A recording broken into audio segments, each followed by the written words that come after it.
Hello good evening friends, क्या हाल है, कैसे हैं सभी लोग आप लोग। I hope you must be doing great, good.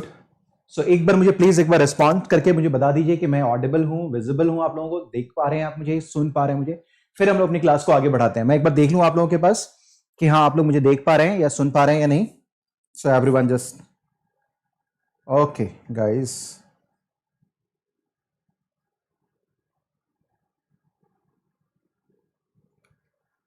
Hi everyone.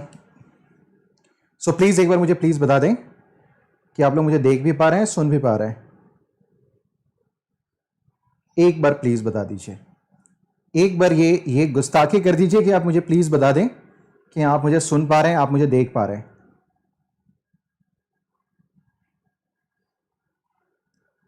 So please everyone just let me know once. Clear है sir? Ashwini Shinde the first person जिसे मैं देख पा रहा हूं कि जिन्होंने रिस्पॉन्ड कर दिया है। And then Sunil Shrishat, yes sir. Okay guys, so आज ये फटाफट आ जाइए। और अभी अब मैं सोच रहा हूँ क्लास को आपको मैं रेगुलर बेसिस पे कर दूं, वीकेंड की जगह मैं रेगुलर कर दूं आप लोगों की क्लासेस को, ठीक है? ताकि हम लोग फटाफट जो भी चीजें हमें कवर करनी है उसको हम लोग क्विक तरीके से कवर कर लें, ठीक है ना, क्विकर वे में। सो सभी लोग आ गए हैं। सो प्लीज एक बार क्लास को ना शेयर कर दीजिए, जितने भी लोग हैं please share your classes. Okay, thank you very much. Audio video all clear. Okay, thank you very much guys. So just do one thing, please do like it and share it maximum. जितने भी लोग हैं, whatever the people you are watching, whatever your number is, सभी लोग इसको multiply कीजिए, कम से कम at least इसे 4 टाइम्स तो मल्टीप्लाई करवाइए, ठीक है ना। जितने भी लोग हैं सभी लोग अपने चर्चा, जितने भी फ्रेंड्स हैं सभी को इसको आगे फॉरवर्ड कीजिए ताकि हम लोग फिर क्लास को स्टार्ट कर पाए तरीके से, ठीक है। चलिए लास्ट संडे को आपकी क्लास नहीं हो पाई थी, वीकेंड पे मैंने बताया था कि क्लासेस आपकी होंगी सैटरडे संडे को। सैटरडे हो पाई थी, संडे नहीं हो पाई थी, ठीक है। लेकिन अब मैं सोच रहा हूँ इसे वीकडेज पे भी आपके लिए कर ही दूं, ठीक है, एग्जामिनेशन तक, ताकि चीजें आपकी कवर अप हो जाए फटाफट के लिए, ठीक है। चलिए ओके, सो अब without wasting the time I should start the class, ठीक है। चलिए आ जाइए आप लोग, बस एक काम कीजिए, क्लास को शेयर कर दीजिए जितना भी हो सकता है। So please do share it. So guys, अभी आप देख रहे हैं कि हम लोग आर्ट एंड कल्चर के ऊपर बात करने वाले हैं। आर्ट एंड कल्चर, इसमें हम लोगों ने शुरू किया था रिलीजन के एस्पेक्ट पे, और रिलीजन में हम लोगों ने बुद्धिज्म के ऊपर बात करनी शुरू करी थी। बट बुद्धिज्म जानते हैं थोड़ा सा लंबा टॉपिक है, बट इसको आज हम लोग कंक्लूड करेंगे और जैनिज्म को भी आज खत्म करेंगे, ठीक है। फिर देन हम लोग आगे प्रोसीड करेंगे, आगे फर्दर हम लोग बात करना शुरू करेंगे, क्योंकि फटाफट हमें रिलीजन को खत्म करना है। और रिलीजन आप जानते हैं कि आर्ट एंड कल्चर के पॉइंट ऑफ व्यू से काफी इंपॉर्टेंट सेक्शन है, जहां से अक्सर एग्जामिनेशन में प्रश्न आपको देखने को मिलते हैं। That's why I picked religion first, ठीक है। सो आज हम लोग देखते हैं कि it is your art and culture, और ये बुद्धिज्म का पार्ट 2 है, और आज इसके अंदर बुद्धिज्म के साथ साथ हम लोग जैनिज्म को भी कवर करने वाले हैं, राइट। चलिए अब भाई, it's a brief introduction about me, ठीक है ना। It's a brief introduction about me, you know me. It's 10 years of teaching experience, Indian polity, governance, international relations, art and culture and current affairs, ठीक है। I'm a good examination planner and a strategist, mock interview panelist and mentored more than 50,000 plus students, right? So अभी आप देखिए, आज रात को आपका master series भी होगा, फॉर श्योर होगा। अच्छा, मैं आप लोगों को बता दूं, मैं पहले आप लोगों को बता दूं ताकि आप लोगों के दिमाग में कोई भी कंफ्यूजन ना रहे। कुछ थोड़ी मेरे घर में थोड़ी फैमिली मेडिकल इमरजेंसीज थी, एंड उसकी वजह से मैं थोड़ा सा आपका ये जो मास्टर सीरीज है थोड़ा सा आपका डिस्टर्ब रहा है। बट मैं उम्मीद करता हूं कि आज से आपकी क्लासेस डिस्टर्ब नहीं होंगी, और हम लोगों ने काफी कुछ इसमें किया भी है, आगे भी आज हम लोग करेंगे। तो जो लोग 2020 के लिए पेपर में अपियर हो रहे हैं, please don't forget to watch this show, क्योंकि ये आपके लिए बहुत इंपॉर्टेंट है। ऐसा नहीं कि केवल 2020 के लिए भी इंपॉर्टेंट होगा, इसमें बहुत सारी ऐसी चीजें होंगी जो आपके 2021 के एग्जामिनेशन के लिए भी इंपॉर्टेंट होगा। सो जितने भी लोग हैं आप लोग सभी लोग इसे अनअकैडमी यूपीएससी के यूट्यूब चैनल पे इसे आप लोग देखना ना भूलें, रात के 9 बजे, इट्स 9 PM, ठीक है ना, at 9 PM, don't forget to watch it at 9 PM। Even today, आज भी अपनी क्लास होगी, कल भी अपनी क्लासेस होंगी, if everything remains good with me, ठीक है ना। सो चलिए आप लोग के ये आप प्रार्थना करेंगे सारी चीजें मेरे लाइफ में थोड़े ठीक हो जाएं। थोड़ा सा भी चल रहा था, अपसेट था मैं, एंड इनफैक्ट टाइम भी मैनेज नहीं कर पा रहा था। So I am extremely sorry for that, but still I tried my level best कि जितना हो सकता था मैं करूं। तो ये प्रोग्राम को मैं चाह रहा हूं बिल्कुल कंटिन्यू रहे, तो आप लोग रात में ही मिलिए हमसे। फिर आज हम लोग बात करेंगे, लाइव क्लास करेंगे। पिछली क्लास मुझे प्रीमियर करवानी पड़ी थी आपकी क्लास, ठीक है, रिकॉर्ड करके मैंने आपके लिए भेज दिया था, तो आपने शायद देख भी लिया होगा इसे। तो polity and governance master series ultra critical topics, ये अल्ट्रा क्रिटिकल जो टॉपिक्स है ना, ये वो टॉपिक्स हैं जहां से आपके 2020 में एग्जामिनेशन में प्रश्न देखने को मिलेगा ही, इट्स फॉर श्योर, इसमें कहीं से कोई दो राय नहीं है। तो जिन लोगों ने अभी तक अपनी तैयारी कर ली है, या जिन लोगों को लगता है कुछ छूट रहा है, या उनको लगता है कि मुझे कुछ हाई फ्रीक्वेंसी एरिया वाले या जो कुछ गेस वर्क है उसको करके एग्जामिनेशन में बैठना है, तो don't compromise this. Please don't compromise this show. अभी भी हमारे हाथ में बहुत कुछ है और ये जो शो है आपके कम से कम मैं बता दूं तो 12 से 15 क्वेश्चन, मैं मार्क्स नहीं कर रहा, 12 से 15 क्वेश्चन आपके ये सही करवा देगा, ठीक है, सही करवा देगा। So please don't compromise this show, ठीक है। सो चलिए रात में 9 बजे मिलेंगे हम लोग अल्ट्रा क्रिटिकल टॉपिक्स के साथ मास्टर सीरीज में, ठीक है, जो कि हमारा पॉलिटी, गवर्नेंस एंड कॉन्स्टिट्यूशन का है। आज शाम में 6 बजे, 6 बजे नहीं 6:30 बजे हमारा जूनियर बीट का भी प्रोग्राम है। इसको हम लोग करेंगे स्पेशल के क्लासेस में, स्पेशल वाले यानी कि अनअकैडमी के ऐप के ऊपर में, जहां हम लोग कवर करें डीडी बसु को, आप देख रहे हैं वहां हम लोग करते हैं लक्ष्मीकांत सर को किताब को, हम करते हैं वहां पर क्या कहते हैं सुभाष कश्यप सर की किताब को और पीएम बख्शी। सो आज जूनियर बीट हम लोग करेंगे क्योंकि थोड़ा सा क्लास हम लोग का भी मिशन आईएएस में आगे निकल चुका है, टिल फंडामेंटल राइट्स में भी हम लोग राइट टू इक्वालिटी तक बात कर चुके हैं, तो जरूरी है कि जूनियर बीट को भी हम लोग कंटिन्यू करें, ठीक है।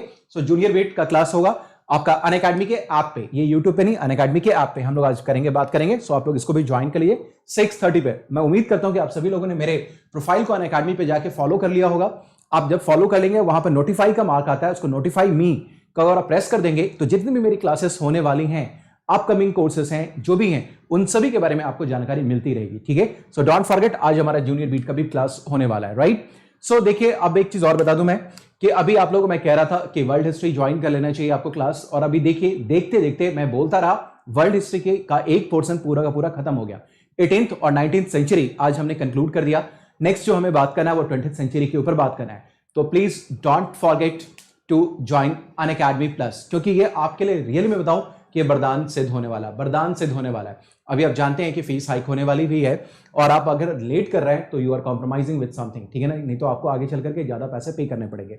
अनअकैडमी का जो सब्सक्रिप्शन है उसका बेनिफिट क्या है, ये देखिए जितने भी टीचर्स आपको मिलेंगे ना, सारे एक्सपीरियंस टीचर्स मिलेंगे, बहुत ही इंटरेक्टिव टीचर्स होते हैं, और सारी क्लासेस आपके यहाँ पर लाइव आपको मिला करती हैं। No pen drive course and nothing, ठीक है। जो भी आप देखेंगे यहाँ पर टेस्ट सीरीज एंड क्विजेस भी आपको मिलता रहता है, एंड डाउट क्लियरिंग सेशंस भी होते हैं। इसके अलावा ही नहीं है, बल्कि इसके साथ साथ क्या है कि टीचर्स के साथ अगर आप इंटरेक्ट करते हैं तो टीचर्स यहाँ पे आपके पास किसी भी कोर्स के अंदर आपके साथ एमसीक्यू को भी इंट्रोड्यूस करते हैं, ताकि आपका रियल असेसमेंट होता रहे। साथ ही साथ आपके पास आंसर राइटिंग प्रैक्टिस भी करवाते हैं, आंसर राइटिंग भी आपकी होती रहती है, जिससे आपका एस्टिमेशन, आपका जो है सो इवैल्यूएशन भी होता रहता है, और आपको एक चीज बात समझ में आती है कि आपको आंसर मेंस के लिए कैसे लिखना चाहिए, कैसे आपको नोट्स तैयार करना चाहिए, etcetera. So these are the features of Unacademy subscription और प्लस सब्सक्रिप्शन के लिए। So you can go for this subscription classes as well, ठीक है ना। डोंट जो है so don't make a delay for this, ये मेरी सलाह है, बाकी चॉइसेस आर योर्स, ठीक है। सो चलिए आगे हम लोग बात करें। अब ये देखते हैं आपको ज्वाइन कैसे करना होता है ना, तो आप आएंगे यहाँ तो देखेंगे कि आपके पास जैसे अनअकैडमी के प्लेटफॉर्म पे आप आ जाएंगे सब्सक्रिप्शन के लिए, तो आपके पास यहाँ देखेंगे कि आपके पास आता है क्या, सब्सक्रिप्शन के जितने भी हैं प्राइसेस वो सारे के सारे आ जाएंगे लिस्ट होकर के, ठीक है। 44,000 1 ईयर का, 64,000 2 ईयर का, ठीक है। और आप यहाँ आएंगे तो आपको पवन10 का कोड अप्लाई करना होगा। ये कुछ ही समय की बात है, ये फिगर चेंज करने वाला मैं बता दूं आपको। आप लोग you people are if you are making late, तो बस आप लोग लेट हो जाएंगे, ये फिगर बस चेंज ही होने वाला है।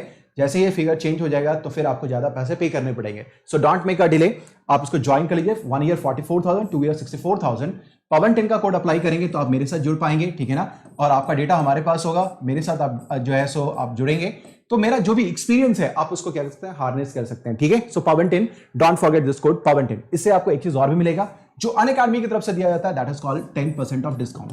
10% का आपके पास डिस्काउंट भी आता है, ठीक है ना। इससे ज्यादा अनअकैडमी नहीं देता है जो मेरी जानकारी में है, क्योंकि जितने भी एजुकेटर्स हैं वो सारे के सारे लोग को 10% ही आपको डिस्काउंट मिलेगा, ठीक है। किसी ने मुझे बताया कि सर, किसी ने मुझे ऑफर किया 40%, इट इज नॉट पॉसिबल, ठीक है। जो मेरी जानकारी में सर 10% वाले, तो इस बात को आप जान लीजिए, इट इज 10% वाले डिस्काउंट आपको मिलेगा। एंड ये आपका 64,000 का जो कोर्स होगा 10% के बाद आपका जो भी बनता है ये आपको पे करना पड़ेगा, राइट गाइस। सो बुद्धिज्म आ जाइए, हम लोग बुद्धिज्म के ऊपर बात करते हैं, यही क्लास अपनी कंटिन्यू हो रही है। तो बुद्धिज्म में हम लोग बात करते हैं, बुद्धिज्म के ऊपर हम लोग बात करना शुरू करें, और मैं उम्मीद करता हूं कि आप लोगों ने क्लास को शेयर जरूर कर दिया होगा। फटाफट सभी लोग अपीयर हो जाइए, फिर हम लोग आगे बात करना शुरू करें। बुद्धिज्म के बारे में कुछ हमने बेसिक्स के बारे में बात कर लिया था। आज थोड़ा सा बुद्धिज्म के फिलॉसफी, बुद्धिज्म में जो फिलॉसफी है, जो दर्शन है, उसके ऊपर अभी हम लोग बात करेंगे। दर्शन के ऊपर बात करेंगे, बुद्धिज्म के फिलॉसफी के ऊपर बात करेंगे, उसके कुछ इसके काउंसिल्स हैं उसके बारे में बात करेंगे, इसके कुछ सबसेक्ट्स रहे हुए हैं, सेक्ट्स रहे हुए हैं, उसके बारे में भी आज हम लोग चर्चा करेंगे। इसका मतलब है कि आज का जो क्लास है वो काफी ज्यादा इंपॉर्टेंट आपके लिए है, क्योंकि यहां से अक्सर एग्जामिनेशन में आप सवाल देखेंगे, आपको देखने को मिलता है हीनयान, महायान, थेरवाद एटसेट्रा। सो जितने भी इसके सेक्ट्स हैं ना, जो पॉपुलर सेक्ट्स हैं जो इंडिया में, उसके बारे में अभी हम लोग चर्चा करने वाले हैं। तो ये अभी आपका जो है वो बुद्धिज्म के फिर क्लास को क्या करेगा, ये पूरी तरीके से कंप्लीट कर देगा, ठीक है। तो आइए पहले हम लोग आज बात करना शुरू करें कि बुद्ध के बारे में हम लोगों ने पिछले क्लास में चर्चा की थी कि महात्मा बुद्ध को ज्ञान की प्राप्ति हुई, उनको क्या मिला, एनलाइटेंड मिला, और महात्मा बुद्ध हो गए, एनलाइटेंड हो गए, प्रज्ञावान हो गए। अब ये इंपॉर्टेंट है कि उनको ज्ञान क्या मिला, ठीक है ना, ज्ञान क्या मिला, ये हमने पिछले क्लास में थोड़ी चर्चा की थी। हम अपनी चर्चा को यहीं से आज शुरू करते हैं ताकि एक कंटिन्यूटी हमारे पास बना रहे, ठीक है। तो आइए हम देखते हैं क्या है यहां पर। देखिए दरअसल बताया क्या गया है कि बौद्ध धर्म में 4 आर्य सत्य हैं, ठीक है ना। नोबल ट्रुथ का मतलब क्या है, 4 आर्य, जो 4 नोबल ट्रुथ्स है ना, इसका मतलब है आर्य सत्य, यानी कि ये 4 आर्य सत्य है हमारे पास है। ये आर्य सत्य क्या है, आर्य सत्य का मतलब क्या है, ये बिल्कुल सत्य है, जो मतलब कि जिसमें कोई डाउट नहीं है, बिल्कुल कंप्लीट ट्रुथ है ये। इसमें बताया गया है कि ये जो दुनिया है ना साहब, ये जो वर्ल्ड है, जिस दुनिया में हम लोग रह रहे हैं, ये जो माया है, ये पूरा का पूरा दुखों से भरा पड़ा हुआ है। It's full of sorrow, grief, ठीक है ना। यहां आप देखेंगे कि बहुत ज्यादा दुख है, दुख से पूरा संसार भरा पड़ा हुआ है। तो दुख ही, अगर दुख संसार है, दुख में संसार है, संसार में दुख है, नॉट दुख में संसार है, बल्कि सच ये है कि दुख में ही संसार है। तो संसार में जो दुख है ना, इस दुख का कारण है, इस दुख का कारण है, ठीक है ना। उन्होंने बताया कि संसार फुल ऑफ सॉरो है और इस सॉरो का कारण है, ठीक है। सॉरो का कारण क्या है, तो उन्होंने एक बात बड़ी आसानी, बहुत क्लियर तरीके से बात बताई। वो ये बताया कि जो दुख है ना, उसका कारण है योर डिजायर, योर तृष्णा, इच्छा, यानी कि जो कुछ भी आप चाहते हैं, चाहत, आपका जो लस्ट है, दैट इज कॉल्ड दुख का कारण, ठीक है ना। आज मुझे ये मिल जाए तो मैं खुश हो जाऊंगा, ये मिल गया तो मुझे कल ये मिलना चाहिए, ये मिल गया तो खुश हो जाऊंगा, ठीक है ना। आपने देखा होगा स्कूल कॉलेज डेज में भी आप लोगों ने कई चीजें दिमाग में लाई होगी। यहां पर जो हार्ट होता है ना, हार्ट के अंदर कई फीलिंग्स आती रहती हैं। तो आपको अचीव कर लिया आपने ना, कभी क्लास में टॉप करना, कभी कॉलेज में टॉप करना, कभी किसी कंपटीशन में टॉप करना, हाँ, कभी कुछ लाइकिंग्स भी इधर आती हैं, कभी किसी लाइकिंग के हिसाब से कोई अगर आपसे बात भी कर ले तो आपका समझ पा रहे हैं कि आज लाइकिंग होगी, बात हो रही है, तो थोड़ा आज कॉफी पे भी चलें, हाँ, एटसेट्रा, ये जानते होंगे आप। तो ये जो आपकी इच्छा है, इच्छा अनंत है, इच्छा कभी समाप्त होती ही नहीं है, इच्छा अनंत है। तो उन्होंने, भगवान बुद्ध ने कहा कि देखो बच्चा, ये जो दुनिया है, ये दुख से भरा पड़ा हुआ, उसके पीछे का कारण क्या है, ये तुम्हारे तृष्णा है, ठीक है। आज बातचीत हो गई, कल कॉफी के लिए एक्सपेक्ट करो, डोंट एक्सपेक्ट दिस मच, ठीक है ना। तो बोलो कि इच्छा का दमन करो, इच्छा का दमन करोगे तो सुखी रहोगे, ठीक है ना। अगर इच्छा को प्रमोट करते रहोगे तो कभी भी सुखी नहीं रहोगे। मेरी बात समझ पा रही है। तो उन्होंने ये कहा है कि this world is full of दुख, दैट इज कॉल्ड सफरिंग, ठीक है ना। ये जो है सफरिंग है। अब रही बात कि अगर सफरिंग है तो उसका कोई कॉज है, उसका एक कारण है, जिसको बोला गया बौद्ध धर्म के अंदर समुदाय, दिस इज कॉल्ड समुदाय, ठीक है ना। और इस समुदाय का कारण क्या है, that is your desire, that is your lust, ठीक है ना। ये डिजायर है आपका, डिजायर आपकी इच्छा है, आपकी तृष्णा है, ठीक है। अब जब ये डिजायर है जो आपके दुख का कारण है, सफरिंग का कारण है, तो निश्चित तौर पे अगर दुख है तो दुख को समाप्त करने का कारण भी आपके पास अवेलेबल होगा। तो साहब इस सफरिंग को भी क्या करना है, इसको एक्सटिंग्विश करने का भी कारण आपके पास है, दैट इज कॉल्ड निरोध। निरोध का मतलब होता है prohibit something, just to stop something, ठीक है ना। तो ये जो निरोध है ना, ये क्या करेगा, इसको रोकने का काम करेगा, ठीक है। सो सफरिंग है तो इसको एक्सटिंग्विश करने का काम भी आपके पास होगा। इसको बोला गया बौद्ध धर्म में, दैट इज कॉल्ड निरोध, ठीक है ना। अब ये निरोध कैसे होगा, कैसे किसी सफरिंग को हम क्या कर सकते हैं, एक्सटिंग्विश कर सकते हैं, कैसे इसको हम प्रोहिबिट कर सकते हैं, कैसे इसको रोक सकते हैं, हमें कैसे इसको हम क्वेंच कर सकते हैं, कैसे कर सकते हैं, ठीक है। तो उन्होंने बताया कि देखो भैया, इसके लिए कुछ नहीं करना है, आपको कुछ चीजों को फॉलो करना होगा। You will have to practice some codes, ठीक है ना। आपको क्या करना होगा, कुछ सील का आपका अनुसरण करना पड़ेगा, अनुसरण। और वो सील की संख्या कुल बताई उन्होंने 8, ठीक है ना। दैट इज कॉल्ड कि अगर आपको निरोध करना है किसी भी चीज को, यानी कि आपको इसके लिए अष्टांग मार्ग, अष्टांग लिखा हुआ है, मार्ग, मग, that is called 8 fold path को आपको फॉलो करना पड़ेगा, ठीक है ना। इसका मतलब क्या है, मैं साधारण शब्दों में फिर से आपको बता दूं कि बुद्ध ने साधारण शब्दों में यही कहा कि देखो भैया, मुझे जो ज्ञान मिला वो ये है कि संसार पूरा दुखों से भरा पड़ा हुआ है, ठीक है। दुख का कारण है, कॉज ऑफ दुख, that is called in Buddhism is समुदाय, ठीक है ना, जिसको कि हम लोग बौद्ध धर्म में क्या बोलते हैं, समुदाय बोलते हैं। और इस समुदाय का कारण क्या है, आपकी इच्छा, आपकी तृष्णा, ठीक है ना। इच्छा, तृष्णा, ये आपके दुख का कारण है, दैट इज योर इच्छा, दैट इज योर तृष्णा, ठीक है, ये इच्छा है। अब यही बात कि इस तृष्णा को रोकने के लिए, यानी कि समुदाय को रोकने के लिए कुछ ना कुछ उपाय होंगे, निरोध करना होगा, इसको एक्सटिंग्विश करने का उपाय है, ठीक है ना। दैट इज कॉल्ड कि आपको एक कोड ऑफ कंडक्ट फॉलो करना पड़ेगा, दैट इज कॉल्ड अष्टांग मार्ग, that is called 8 fold path, 8 fold path आपको फॉलो करना होगा। और ये जो 8 फोल्ड पाथ है, उन्होंने बताया कि ये ना तो बहुत ही ज्यादा स्ट्रिक्ट है और ना ही बहुत ज्यादा जो है वो लैक्स है, ठीक है ना, ना ही बहुत सिंपल है, ना ही बहुत स्ट्रिक्ट है, बल्कि ये बीच का रास्ता है। इसका मतलब क्या है कि बीच के रास्ते का मतलब क्या है, मिडिल पाथ का मतलब क्या है कि इसको कोई भी फॉलो कर सकता है, कोई भी फॉलो कर सकता है। इसको करने के लिए आपको ना तो बहुत ज्यादा तप, तपस्या, त्याग करने की जरूरत है, और ना ही इसके लिए बहुत इसमें आराम की जरूरत है। आराम का मतलब क्या है, दरअसल महात्मा बुद्ध ने ऐसा क्यों कहा था, क्यों समझाया ऐसा, क्योंकि जिस समय बौद्ध धर्म की उत्पत्ति हो रही थी 6th सेंचुरी BC में, उसी समय हमारे पास कई और मटेरियलिस्टिक फिलॉसफी यानी कि जो कुछ जो भौतिकवादी जो आप जानते हैं कि दर्शन थे, उसका भी पैरेलली ग्रोथ हो रहा था। इसमें से एक है चारवाक। चारवाकिज्म के बारे में आप जानते भी होंगे, आपको कई जगह पर चारवाकिज्म के बारे में पढ़ना भी है, इस फिलॉसफी को पढ़ना भी पड़ता है। चारवाक की फिलॉसफी इतनी सरल, इतनी सिंपल, इतना लैक्स कि आप सोचिए कि क्या उन्होंने कहा है, फिर आपको अंदाजा लग जाएगा कि कितना सिंपल उनका धर्म था, कितना सिंपल उनका दर्शन था। उन्होंने कहा कि देखो भैया कि ये संसार है ना, इस संसार में कुछ भी नहीं रखा हुआ है, जो भी रखा हुआ है वो एंजॉयमेंट एंड प्लेजर रखा हुआ है, ठीक है ना। इसलिए केवल एंजॉय करो, लाइफ में प्लेजर फील करो, बस उससे ज्यादा कुछ भी नहीं चाहिए आपको। कहा कि देखो कि जेब में अगर पैसा नहीं है, चिंता करने की बात नहीं है। मेरी बात समझिए, अगर आपके जेब में पैसा नहीं है तो टेंशन लेने की कोई जरूरत नहीं है। अगले के जेब में है ना, दोस्त के जेब में है ना, कोई बात नहीं, उससे कर्ज ले लो, कर्ज लेकर के घी पियो और मस्त रहो, ठीक है। मेरी बात समझ पा रहे हो? इसका मतलब क्या है कि उन्होंने कहा कि अपने आप को कष्ट देने का कोई कारण ही नहीं बनता है, कोई कारण नहीं है। सो आपको एंजॉय करना चाहिए, आपको प्लेजर लेना चाहिए, ठीक है, लाइफ का सारा आनंद लेना चाहिए, कोई टेंशन नहीं है। उन्होंने कहा कि अगर आपके पास हाथ में जेब में पैसा अगर नहीं है तो अगले के जेब में है, पैसा निकलवाने की बस जिम्मेदारी तुम्हारी है, ले लो, कर्ज लेकर घी पी लो, मस्त रहो, ठीक है। घी का मतलब क्या? लग्जरी, मतलब जो बोलते हैं ना, एक्सपेंसिव खाना वाना खाओ और मस्त रहो, कोई तकलीफ में रहने की जरूरत नहीं है। That is the philosophy of Charvakism, ठीक है। तो महात्मा बुद्ध उसी समय के दौर के हैं, तो उन्होंने कहा कि देखो भैया, ना तो सरल आपका जो दर्शन है वो इतना सरल भी, जो अष्टांग मार्ग है वो इतना सरल नहीं है जैसा चारवाक जी कह रहे हैं, और ये उतना कठोर नहीं है जितना कि महावीर जी कहने वाले हैं, ठीक है। मेरी बात समझ रहे हैं एक चीज कि उन्होंने बहुत ज्यादा स्ट्रिक्ट नॉर्म्स को फॉलो किया महावीर ने, और जो चारवाकिज्म है वो इतना ईजी है कि कोई भी इसको फॉलो कराए। तो उन्होंने कहा कि ये बीच का रास्ता है जिसमें आपको थोड़ा सा ये है सो संघर्ष भी करना पड़ेगा, थोड़ा सा त्याग भी करना पड़ेगा, और थोड़ा सा आपके पास रिलैक्सिटी भी रहेगी। तो इसलिए कहा कि ये बीच का पाथ है, इट्स अ मिडिल पाथ, ठीक है ना। 8 फोल्ड पाथ क्या है? मध्य मार्ग है, बीच का रास्ता है।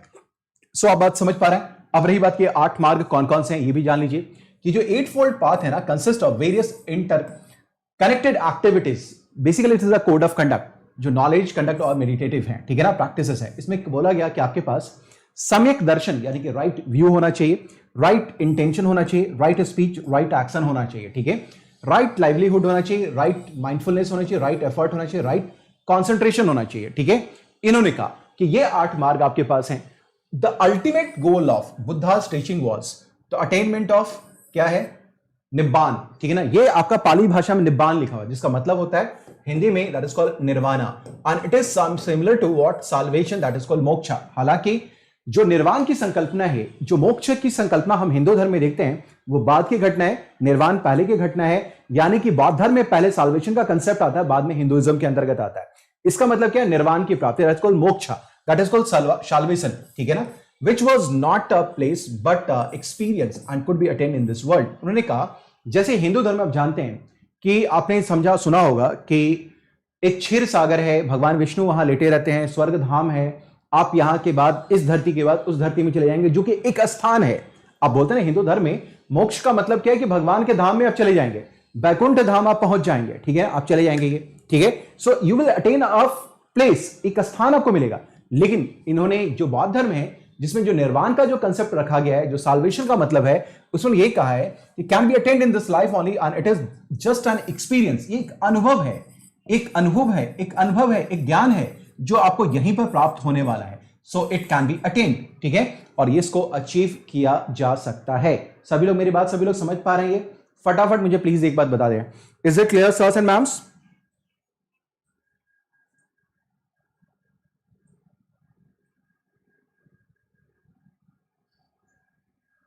ठीक है, सभी लोग समझ पा रहे हैं? ये इज इट ओके?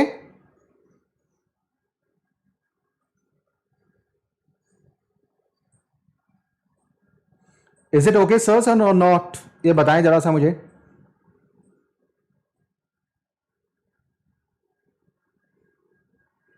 फटाफट मुझे प्लीज बता दीजिए, ठीक है।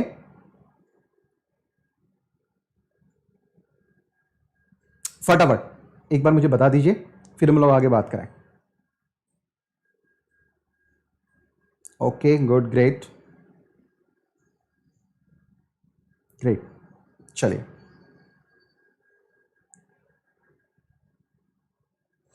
ओके, ठीक है, चलिए चलिए।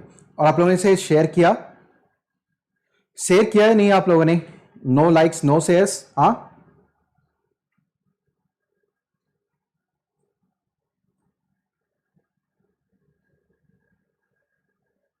Okay okay done. चलिए आगे बात करें। चलिए इतनी चीजें समझ में आ रही है तो दिल वाली बात तो लिखनी चाहिए ना आप लोगों को। दिल वाली बात आजकल लिख नहीं रहे हैं आप लोग, ठीक है? यू शुड राइट, ठीक है? दिल की बातें आनी चाहिए, दिल की बातें कम आ रही हैं आजकल। ठीक है, चलिए आ जाइए, नेक्स्ट आ जाइए। अब आइए हम लोग बात करें बुद्धिस्ट टेक्स्ट के बारे में। So again it is very important for your examination, Buddhist text. देखिए कि बुद्धा की जो टीचिंग्स थी ना, जिस समय ये रहते थे, वो स्मृति था, ठीक है ना? इसका मतलब क्या है कि वहां पर में ओरल ट्रेडिशन चलता था। उस समय क्या था? ओरल ट्रेडिशन, यानी कि भगवान बुद्ध ने अपना ज्ञान दिया। आपने देखा होगा कि एक तरीके का कुछ सिस्टम इस तरीके का होता था उस जमाने में कि यहां पर ये वृक्ष वृक्ष आपको दिखेंगे, ठीक है ना? यहां देखेंगे, और यहां पर में ऋषि मुनि महात्मा बैठे रहते थे, ठीक है? और यहां पर उनके कई शिष्य वगैरह बैठे रहते थे और ज्ञान की बातें चलती रहती थी, आपने देखा होगा। सो दिस इज कॉल्ड आश्रम सिस्टम, ठीक है ना? तो इसका मतलब यह है कि ये जो सिस्टम चल रहा था यहाँ पे, गुरुजी ने कुछ बोला, बच्चों ने उसे याद करना शुरू कर दिया, ठीक है? ऐसा आप जानते हैं, दिस वाज द ट्रेडिशन। जब आपके यहाँ ज्ञान का डिसेमिनेशन हो रहा था, उसका जो है फैलाव हो रहा था, विस्तार हो रहा था, ठीक है? तो महात्मा बुद्ध की जो टीचिंग थी दैट वाज ओरल, ये मौखिक हुआ करता था, मौखिक ज्ञान देते थे ये।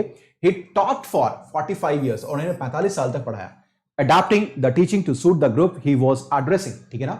और उन्होंने क्या किया, ये जो ज्ञान की बातें हो रही थी, जो मौखिक बातें चल रही थी, इसके लिए उन्होंने क्या किया कि जो टीचिंग वो दिया जो उस समय की समस्याओं को एड्रेस कर रहा था। एक चीज और जान लीजिए, महात्मा बुद्ध या उस समय का जो भी रिलीजन था अदर देन वैदिक रिलीजन, उसके ग्रो करने का कारण यह था कि उसमें अधिकांश जो भी धर्म थे, चाहे बौद्ध धर्म हो, जैन धर्म हो, उन लोगों ने वहां के कॉमन लोगों की भाषा, यानी कि जो फोक लैंग्वेजेस है, उसका प्रयोग किया। इसका मतलब क्या है कि जो बहुसंख्यक जनता है, जो मेजॉरिटी ऑफ द पीपल है, जो पॉपुलेशन है, वो क्या करेगी, उसकी भाषा में अगर हम चीजों को उसको बता रहे हैं तो जल्दी समझेगा। लेकिन अगर हम ऐसे किसी भाषा का प्रयोग करें, श्रेष्ठ भाषा का प्रयोग करें जो लोगों को समझ में ना आए, तो उसको जानने और समझने वाले भी कम लोग होंगे, और इसका मतलब क्या होगा, उसका विस्तार भी कम से कम होगा।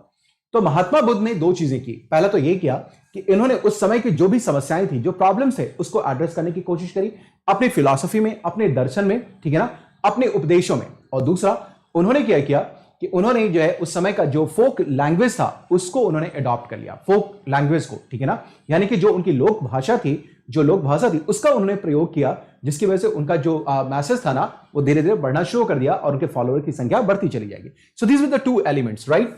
सो Buddhas teaching was oral. He taught for 45 years, adapting the teaching to suit the group he was addressing. Number one.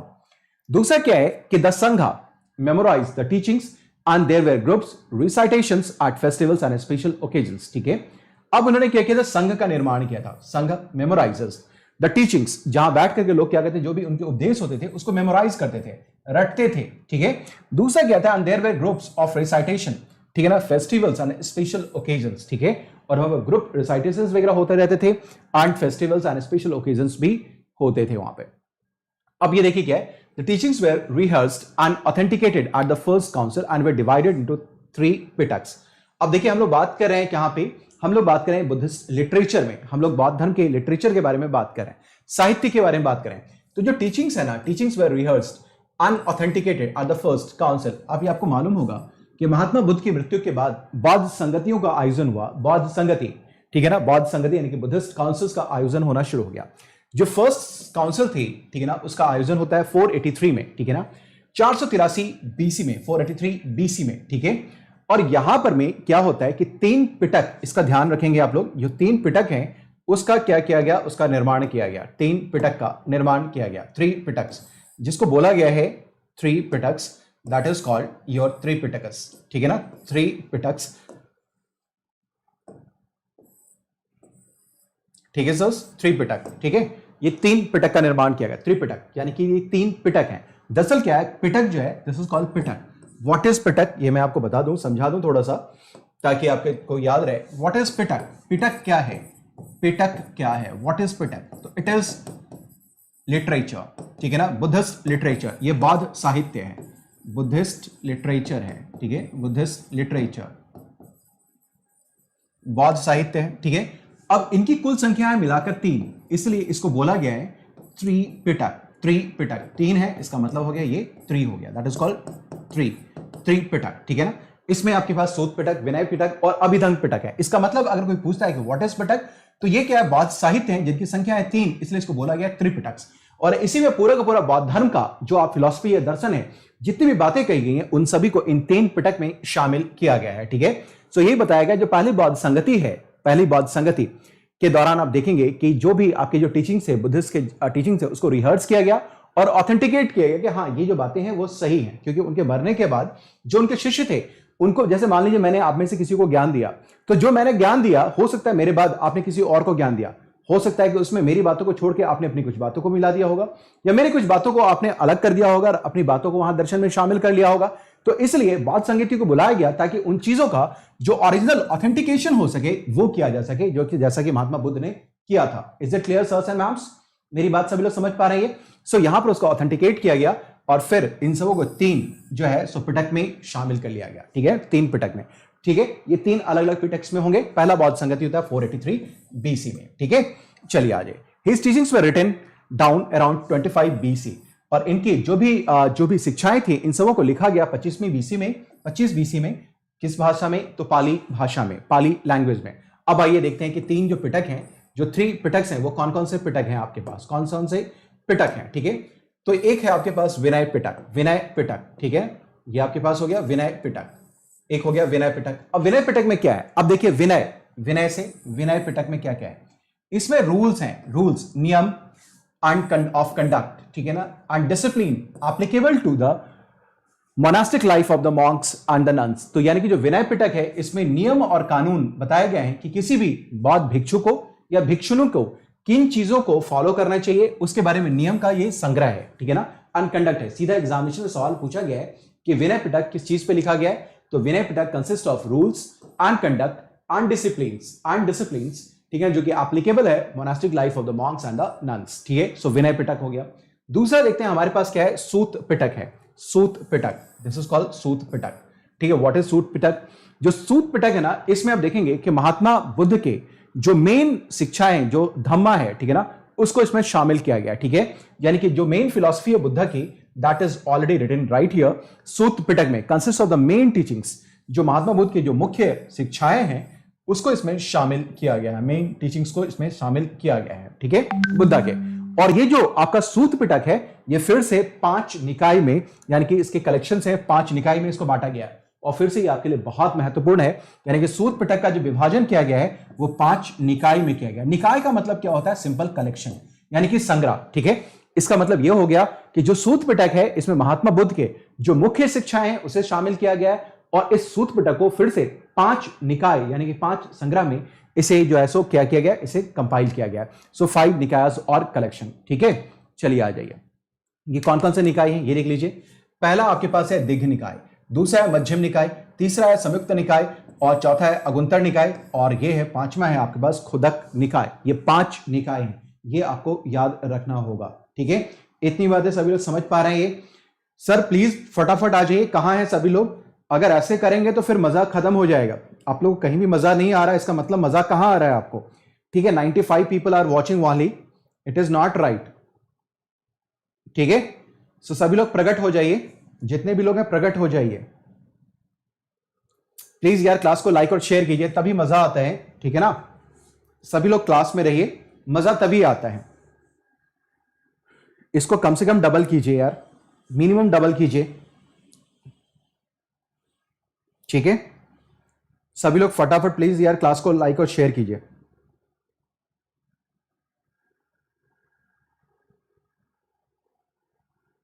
समझ पा रहे हैं सभी लोग?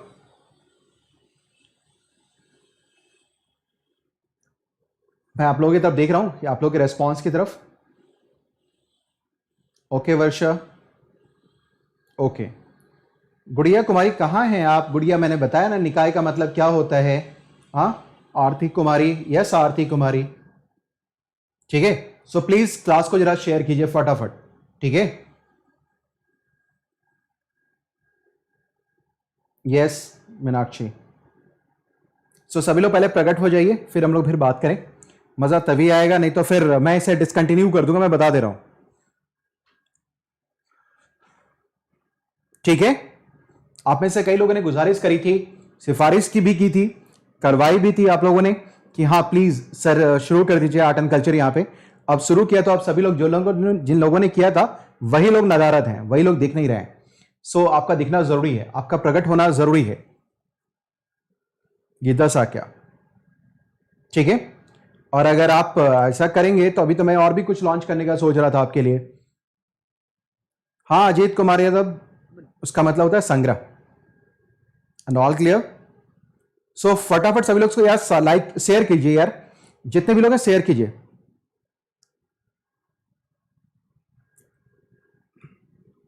ठीक है, मुझे भी मजा आना चाहिए ना, सो प्लीज शेयर इट।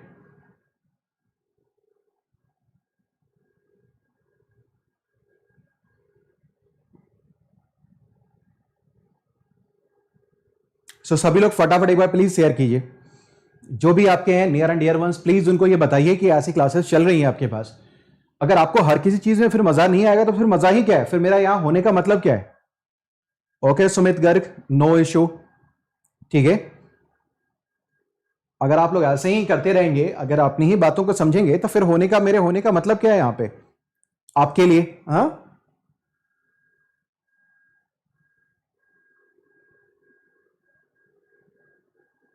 एक बार शुरू से अंकित यादव वीडियो देख लीजिएगा, समझ में आ जाएगा अंकित, ठीक है। एक बार बीच में आप आए, शुरू में नहीं आए थे आप। अंकित यादव एक बार क्लास को शुरू से अटेंड कर लीजिएगा, समझ में आ जाएगा। चले फिर।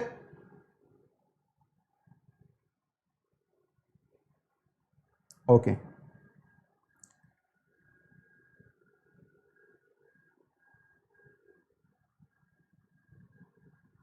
Okay sir, okay okay Mohammad Salman, okay. चलिए आप लोग क्लास को प्लीज शेयर कर दिया कीजिए और सभी को बताएं कि how you are feeling about this, ठीक है। चलिए, ओके ओके ओके, चलिए फिर मैं आगे चल रहा हूं। चलिए आ जाइए। ये आपके तीन का आज जो है 5 कलेक्शन हो गए सूत पिटक के, ठीक है ना। दिग् निकाय, मध्यम निकाय, समुत्त निकाय एंड अगुंतर निकाय एंड खुदक निकाय, ठीक है। ये आपके पास निकाय है। अब देखिए जो तीसरा आपके पास पिटक है वो है अभिधम पिटक, ठीक है ना। ये फिलोसॉफिकल एनालिसिस है, यानी कि जो आप देखेंगे दार्शनिक जो विश्लेषण है वो दार्शनिक विश्लेषण के पक्ष को ये रखता है। Abhidhamma Pitaka is a philosophical analysis and systematisation of the teachings and scholarly activity of the monks, ठीक है ना। जो आपके मॉन्क्स हैं, भिक्षु हैं, उन सभी के लिए ये क्या है, फिलोसॉफिकल एनालिसिस है और systematisation of the teaching and scholarly activity है, यानी कि जो टीचिंग्स है उसको एक तरीके से सिस्टमाइज करके यहां रखा गया है फिलोसॉफिकल एनालिसिस के रूप में। Other important Buddhist text were included Divyavadana, जो अन्य जो टेक्स्ट हैं, अदर टेक्स्ट हैं बुद्धिस्ट टेक्स्ट, वो क्या क्या है आपके पास, वो है दिव्यवदन, दीपवंश, महावंश, मिलिंद पन्हो। मिलिंद पन्हो भी आपके एग्जामिनेशन में बहुत इंपॉर्टेंट है, आप जानते हैं अक्सर यहां से भी प्रश्न पूछे जाते हैं। मिलिंद पन्हो जिसका मतलब होता है क्वेश्चंस ऑफ मिलिंद, आगे हम लोग फिर इसके बारे में कभी बात करेंगे। मिलिंद पन्हो दैट इज कॉल्ड, ये पन्हो दैट इज कॉल्ड पन्हो, ओ है ये, ठीक है, मिलिंद पन्हो, ठीक है। तो ये other Buddhist important Buddhist text हैं, राइट। अब आज हम लोग बात करते हैं बुद्धिस्ट काउंसिल के बारे में। देखिए क्या है काउंसिल का आयोजन क्यों होता है इसके बारे में समझ लीजिए। दरअसल हुआ क्या कि महात्मा बुद्ध की मृत्यु के बाद जो उनका ज्ञान था वो कहीं भटक बिखर न जाए, वो कहीं इधर उधर हो ना जाए, कहीं उसमें जो विसंगतियां ना आ जाए, इसलिए समय समय पर बुद्धिस्ट काउंसिल बुलाया गया ताकि उनकी जो शिक्षाएं हैं उसको क्या कहे, उसको एक निश्चित स्वरूप दिया जा सके। साथ ही साथ आपको यह मालूम होगा कि महात्मा बुद्ध के दौरान ही इनफैक्ट बौद्ध धर्म को कई जगहों से राजकीय संरक्षण भी मिलने लगा था, यानी कि पॉलिटिकल पैटर्नेज भी मिलना शुरू हो गया था, स्टेट पैटर्नेज भी मिलना शुरू हो गया। तो जब कभी भी बौद्ध आपकी संगति ये बौद्ध धर्म के अंदर कभी भी विभाजन की स्थिति आई तो बौद्ध संगतियों के माध्यम से उस विभाजन को रोकने की चेष्टा भी की गई, चेष्टा की, it was tried to stop such kind of schism, ठीक है ना। इस डिवीजन को रोकने की कोशिश की गई लेकिन ये रुका नहीं, ये होता ही रहा, ठीक है। तो इसका मतलब क्या है कि कई बार राजे महाराजे ने दो कारणों से बौद्ध संगतियों का आयोजन किया। एक तो पहला यह कि जितने भी महात्मा बुद्ध के जो शिक्षा है, जो दर्शन है, उन सबों को क्या रखा जाए, उसको प्रिजर्व करके रखा जा सके, उसे ऑर्गेनाइज करके रखा जा सके और इसको आगे के जनरेशन के लिए मूव करवाया जाए। और दूसरा, जब कभी भी अगर संभव हो सके तो बौद्ध धर्म में किसी प्रकार की का विभाजन ना हो, उसको रोकने के लिए भी ये जो है संगतियों को बुलाया गया था। देखेंगे क्या कि 4 बौद्ध संगति हमारे पास होती है, 4 बुद्धिस्ट काउंसिल होते हैं, 4 बुद्धिस्ट काउंसिल, और ये 4 अलग अलग राजाओं के 3 होती हैं। जैसे मैंने बोला था कि 4 अलग अलग राजा कौन कौन से हैं। यहां याद रखने का एक तरीका मैं आपको बता दूं कि देखिए ए के ये याद रखिए 4 राजा कौन कौन से हैं, ठीक है। ये आपके पास अजात शत्रु, ए का मतलब है अजात शत्रु, के का मतलब है कालाशोक, ए का मतलब है अशोक और के का मतलब है कनिष्क। ये जो 4 है ना, इन 4 राजाओं के नेतृत्व में के अधीन ये 4 जो है आपके पास 4 बौद्ध संगतियां विभिन्न काल में हुई हैं, विभिन्न टाइम पीरियड में हुई हैं। तो इन सभी के बारे में हम लोग डिटेल में थोड़ा सा बात कर लें कि ये जो बौद्ध संगति का आयोजन किया गया उसमें क्या क्या बातें हुई और ये कैसे हमारे एग्जामिनेशन के लिए इंपॉर्टेंट है, ठीक है। सो आइए देखते हैं फर्स्ट बुद्धिस्ट काउंसिल, जिसके बारे में अभी चर्चा थोड़ी देर पहले भी हम लोग कर रहे थे। जो पहली बौद्ध संगति हुई है वो महात्मा बुद्ध की, एक मिनट में पानी P low.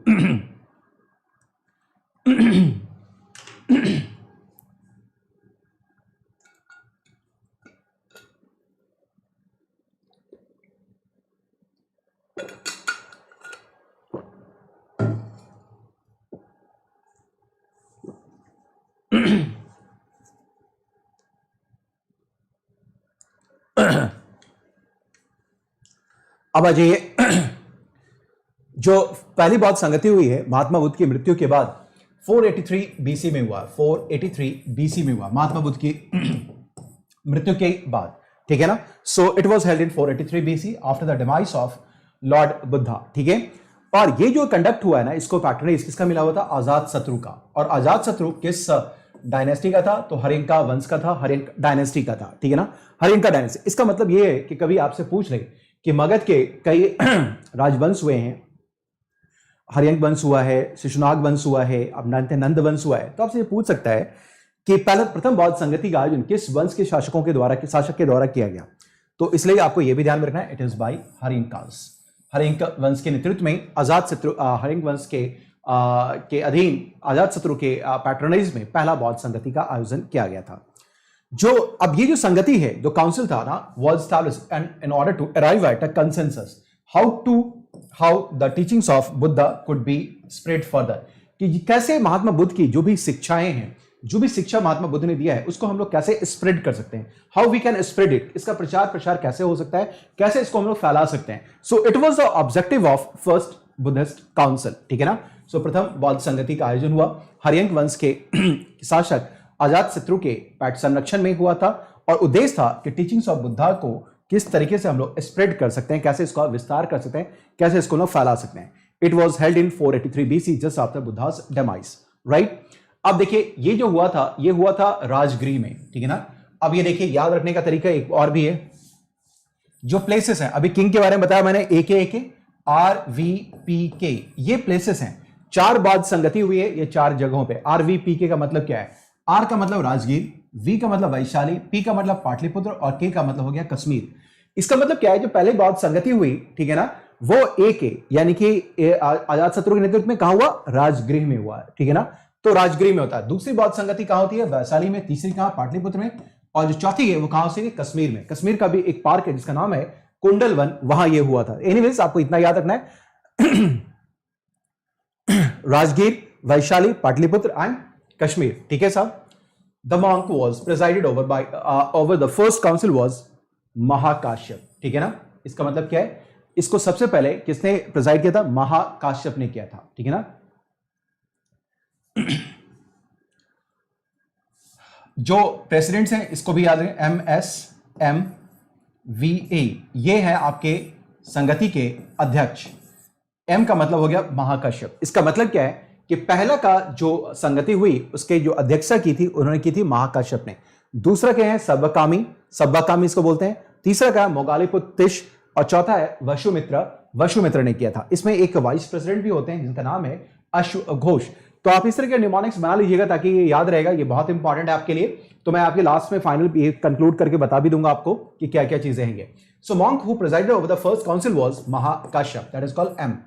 Main objective was to preserve Buddha's teachings, यानी कि प्रिजर्व करना है महात्मा बुद्ध के ज्ञान को, जो उन्होंने ज्ञान दिया है इसको प्रिजर्व करके रखना है नेक्स्ट कमिंग जनरेशन के लिए, ठीक है ना। इस काउंसिल में होता क्या है कि इस काउंसिल में, इसी संगति के दौरान, जो महात्मा बुद्ध के प्रिय शिष्य हैं, मैंने आपको बताया था कि उनके कई प्रिय शिष्य हैं, इनमें से एक है आपके पास, वो है कौन, वो है आपके पास वो है आनंद, ठीक है ना, दिस इज योर आनंदा, ठीक है ना, ये आनंद है, ठीक है, आनंद। और आनंद ने क्या किया था, इसी बौद्ध संगति में सूत पिटक का निर्माण किया था, सूत पिटक का निर्माण किया था। सो सूत पिटक यानी कि जो 3 पिटक हैं उसमें से पहला पिटक का निर्माण हो जा रहा है आनंद के द्वारा, सूत पिटक, ठीक है ना। और महाकश्यप ने आगे चल के लिखा था कौन सा, विनय पिटक, ठीक है ना, विनय पिटक, ठीक है। सो ये भी आपको याद रखना है कि सूत पिटक का जो कंपोजिशन है वो किसने किया, वो क्या था, आनंदा ने, जो बुद्ध के टीचिंग्स है। और जो महाकाश्यप है उन्होंने लिखा था विनय पिटक, जो कि मोनास्टिक कोड्स हैं, कि कोड जो मोनास्टिक यानी कि जो संघा है जो बना हुआ है, जो मोनास्ट्री है उसके अंदर बौद्ध भिक्षु या भिक्षुनी जो है उनके लिए क्या क्या नियम होने चाहिए, वो नियम और आचरण का ये संग्रह माना जाता है, नियम और आचरण का ये संग्रह है, ठीक है। So at this council Ananda compose the Sutta Pitaka and Mahakashyapa composed Vinaya Pitaka, that is called monastic rules, ठीक है। चलिए आगे हम लोग बात करें सेकंड बुद्धिस्ट काउंसिल। ये उसके ठीक 1 साल के बाद, जो पहले बौद्ध संगति होती है उसके ठीक 100 साल के बाद होती है, ये 383 बीसी में, 383 बीसी के अंतर्गत, ठीक है ना, 383 बीसी में होता है, राइट, 383 बीसी में। ये जो कंडक्ट होता है ना under the patronage of king of Kosala Shishunaga dynasty, ठीक है। ये काला शोक है, किंग काला शोक, ठीक है, जो मैं बता रहा था एके, ठीक है ना, याद करने के लिए याद रखें ए के, सो दिस के इज काला शोक, ठीक है, काला शोक हो गया, ठीक है, काला शोक ऑफ शिशुनाग डायनेस्टी, ठीक है। इतनी बात सभी लोग समझ पा रहे हैं, ये हो गया done. It was held in 383 BC, 100 years after the Buddha's death. It was held at कहां, वैशाली, ठीक है ना, वैशाली में हुआ था महात्मा बुद्ध की मृत्यु के 100 साल के बाद, ठीक है ना, after the death of 100 years after the death of Lord Buddha. और ये कहां हुआ था, ये वैशाली में हुआ था, वैशाली, ठीक है ना। मैंने बताया आपसे RVPK जो स्थान है, RVPK, so this is V, ठीक है, RVPK। इसको प्रिजाइड करने का काम क्या था, सब्बा कामी ने, ठीक है ना, सर्वकामनी या सब्बा कामी ने, over the council. The main objective was to discuss 10 disputed points under the Vinaya Pitaka. Vinaya Pitaka में कुछ विवाद के बिंदु थे, इन सबों के ऊपर चर्चा करने के लिए इसको बुलाया गया था। पर्पस वाज दिस, ठीक है ना, to discuss disputed points under the Vinaya Pitaka. Vinaya Pitaka में कुछ बातें ऐसी थी जिसके ऊपर डिस्प्यूट था, इन सबों को सॉल्व करने के लिए, इसको रिजॉल्व करने के लिए इस संगति का आयोजन किया गया था, ठीक है। द फर्स्ट मेजर स्प्लिट, और इसी की वजह से देखेंगे क्या कि बौद्ध धर्म में पहला सिज्म होगा, पहला भेद होगा, पहला विभाजन होगा, पहला डिवीजन होगा। फर्स्ट मेजर स्प्लिट हुआ, फर्स्ट मेजर स्प्लिट हैपेंड हुआ 2 ग्रुप्स में, that would be later evolve into Theravada and Mahayana, ठीक है ना। The first group was called Thera, इसका मतलब होता है एल्डरली पीपल इन पाली भाषा, ठीक है ना। They wanted to preserve the teachings of Buddha in the original spirit. ये चाहते क्या थे, जो थेरवादी थे, अब ये याद रखिएगा, ये बहुत महत्वपूर्ण है, थेरवादी, थेर जो लोग थे, ये लोग जिनको जो एल्डरली बोला गया, ये मानते नहीं थे कि महात्मा बुद्ध की जो मूल शिक्षाएं हैं इसको प्रिजर्व करके रखा जाए, इसको जो है सो प्रोटेक्ट करके रखा जाए, इनका ये बिलीफ था थेरवादियों का। So they were believing in the original philosophy and teachings of Lord Buddha. The other group called Mahasanghika, ठीक है ना, other group was Mahasanghika, Mahasanghika, that is called great community. ये interpreted the Buddha's teaching more liberally. इसका मतलब क्या है कि जो महासंघिका के लोग हैं उन्होंने क्या किया, समय के साथ साथ महात्मा बुद्ध के जो दर्शन थे, जो फिलॉसफी थी, जो विजन था, इसका उन्होंने री इंटरप्रिटेशन किया and they adopted liberal outlooks, और उन्होंने क्या किया, उदारवादी स्वरूप इसका चरित्र ग्रहण कर लिया। सो दे अडॉप्टेड व्हाट, लिबरल आउटलुक। इसका मतलब यह है कि जो महासंघिका था वो महात्मा बुद्ध के ओरिजिनल जो उसके उनके जो विजन थे, जो फिलॉसफी थी, उसमें नहीं, बल्कि उसमें उसका लिबरल जो है वो अप्रोच को लेकर के वो आगे बढ़ रहे थे, ठीक है। सो थेरवाद हो गया, जो कि ओरिजिनली महात्मा बुद्ध के जो दर्शन है, टीचिंग्स है, उसमें विश्वास कर रहे हैं, जबकि दूसरी तरफ जो महासंघिका है वो उसमें समय के साथ बदलाव भी कर रहे हैं और एक लिबरल आउटलुक लेकर के चल रहे हैं। दोनों को याद रखिएगा, यूपीएससी के प्रीलिम्स के लिए बहुत महत्वपूर्ण है, ये सभी लोग समझ पा रहे हैं। Is it clear sirs and ma'ams? फटाफट मुझे प्लीज बताइए। सो थेरवाद, थेरा आपने समझ लिया, और दूसरा आपने समझ लिया महासंघिका, ठीक है। चलिए अब ये देख लिया आपने। तीसरा बौद्ध संगति आते हैं, ये होता है अशोक के समय। अशोक थर्ड होता है किसके समय, अशोक के समय, मौर्य डायनेस्टी, ठीक है ना। और it was held at 250 BC at Pataliputra, 250 ईसापुर में। ये कहां होता है, पाटलिपुत्र में होता है, पाटलिपुत्र में, ठीक है। Is it clear sirs and ma'ams? ये कहां होता है, पाटलिपुत्र में होता है। The council was presided over by Moggaliputta Tissa, और मैंने आपको बताया था ना MSMVA, तो ये मोगालिपुत्तिश जो है ये इसके अध्यक्ष होंगे, ये इसके तीसरे संगति के अध्यक्ष थे। और जो मेन ऑब्जेक्टिव था जस्ट टू प्यूरिफाई बुद्धिज्म, यानी कि बौद्ध धर्म को क्या करना है, इसे प्यूरिफाई करना है, शुद्ध करना है from opportunist faction and corruption in the sangha, ताकि जो कोई भी अवसरवादी जो ग्रुप था, जो संगठन था, और जो संघ में जो भ्रष्टाचार उत्पन्न हो चुका था, जो बौद्ध धर्म के ऊपर में संकट ला रहा था, बौद्ध फिलॉसफी और जो दर्शन थे उसमें वो क्रिप कर चुका था, उन सबों से इसको क्या करना था, प्यूरिफाई करना था। And that was the objective of third Buddhist council, जो कि the great monarch of modern empire Ashoka के समय लाया गया था, अशोका के समय। ठीक है, इतनी बातें क्लियर है सभी के साथ? फटाफट प्लीज मुझे बताइए। Abhishek Shukla sir, UPSC never asked about years. Okay, Abhishek कोई देख रहा है तो अभिषेक शुक्ला जी को थोड़ा सा बैन कर दीजिए, इनको कहीं जाके पढ़ाने का मौका दीजिए, इनको पढ़ने का मौका मत दीजिए। अभिषेक शुक्ला,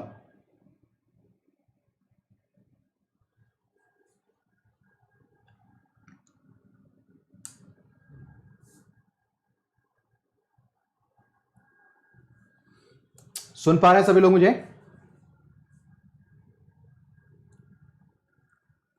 अभिषेक शुक्ला,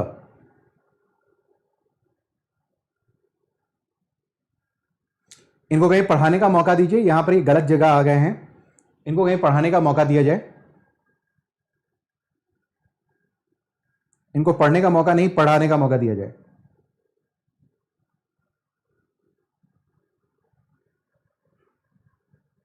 चलें फिर आगे।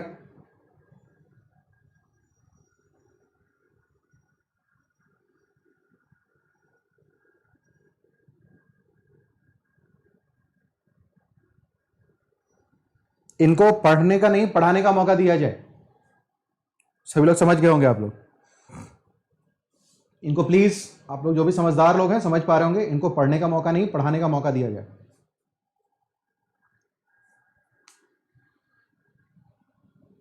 और कहीं कोई समाचार कोई एजेंसीज वगैरह वाले लोग देख रहे हो तो प्लीज इनको थोड़ा एक्सपर्ट कमेंट के लिए प्लीज इनको बुलाया कीजिए, ऐसे लोगों को सम्मान दीजिए, थोड़ा फूल माला पहनाइए, ये लोग गलती से इस में आ जाते हैं।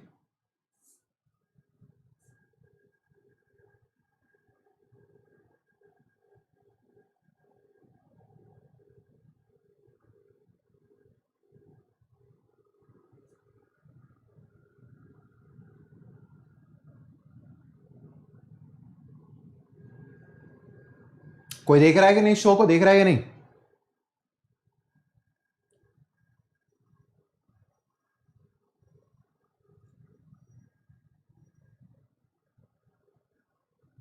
इनको टीवी पे बुलाइए प्रसारण के लिए।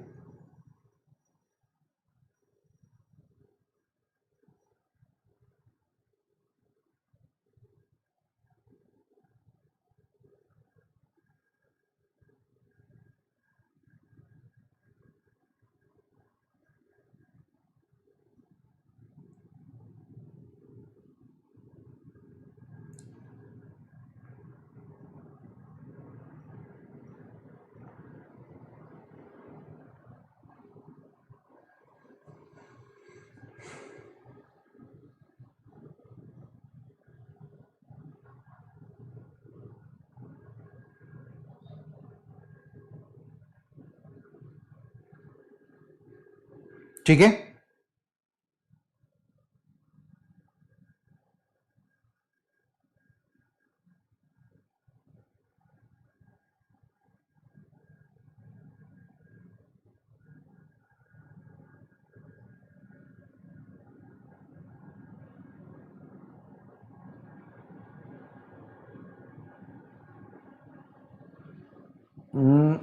चले सर आगे, समझ पा रहे हैं सभी लोग?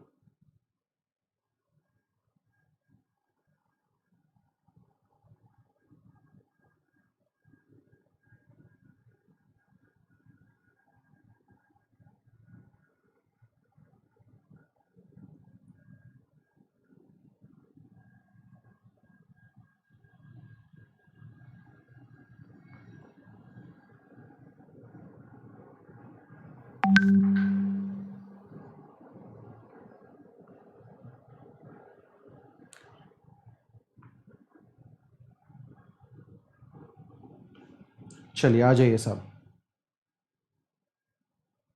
सो चलें, इनको कोई प्रसारण के लिए बुलाए भाई। एक मिनट, जस्ट अ सेकेंड।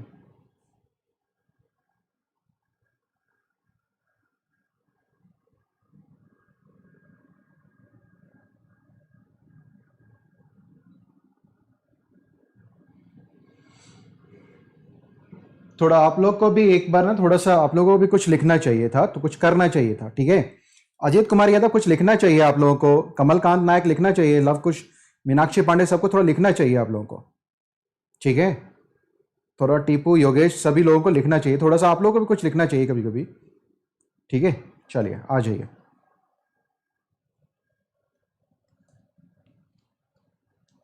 चलिए चलिए नेक्स्ट आ जाइए। सो आपने ये देख लिया मोगालीपुत टेस्ट। So purify Buddhism from opportunistic factions and corruption in the sangha, ठीक है। चलिए आ जाइए। आज ये अभिधम पिटक के बारे में लोग बात करते हैं, अभिधम पिटक के बारे में। अभिधम पिटक was composed here, making the almost completion of the modern Pali Tripitaka, ठीक है।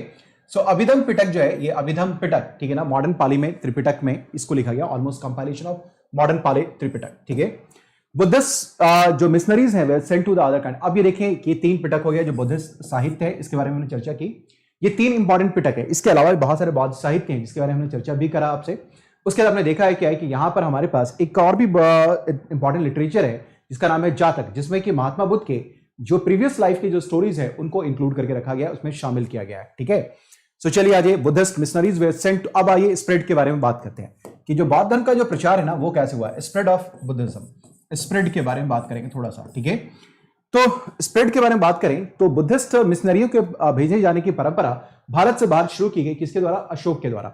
अशोक ने पहली बार इनिशिएट लिया कि क्या करें कि वो जो भी बौद्ध धर्म के जो मिशनरीज हैं इन सभी को यहां से बाहर भेजा जाए, उन सबों को बाहर भेजा जाए ताकि बौद्ध धर्म का जो है सो क्या किया जा सके, इसका प्रचार और प्रसार किया जा सके, ठीक है।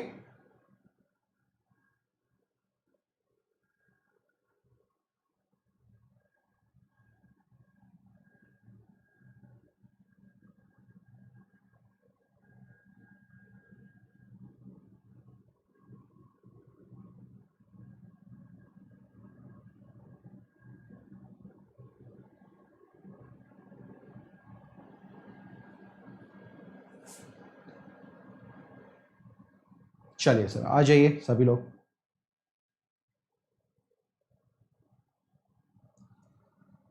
चलिए सर, सो कंटिन्यू करें हम लोग। चलिए, थोड़ा सा मजेदार कहानी चल जाता है कभी कभी, मिर्च मसाला आ ही जाता है, ठीक है।